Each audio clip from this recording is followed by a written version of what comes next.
இன்று மாலை உன் மாளிகையின் வாசலுக்கு நான் ஒரு வரம் ஒன்று தர வருவேன். நீ அதை நன்றாக உணர்ந்து மகிழ்ச்சியில் திளைக்கப் போகிறாய் என் குழந்தையே. உனது கோரிக்கைகளை என் செவிகளின் வழியாக கேட்டுக்கொண்டே இருக்கிறேன். உனக்காக அவதரித்தவள் நான். உன்னை அழகுபடுத்தி வாழ்க்கை என்னும் புத்தகத்தில் நுழைத்து அதை பக்குவமாக கையாள வைத்திருக்கின்றேன். காயங்கள் இல்லாமலும் வலிகள் இல்லாமலும் வாழ்க்கையை கையாள முடியுமா? பொறுமை, சகிப்புத்தன்மை வேண்டும்.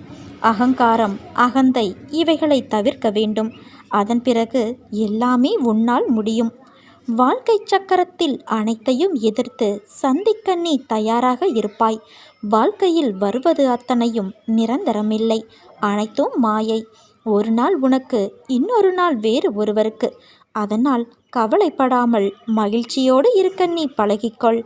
உனது கோரிக்கைகள் எதுவாக இருந்தாலும் அதை கண்டிப்பாக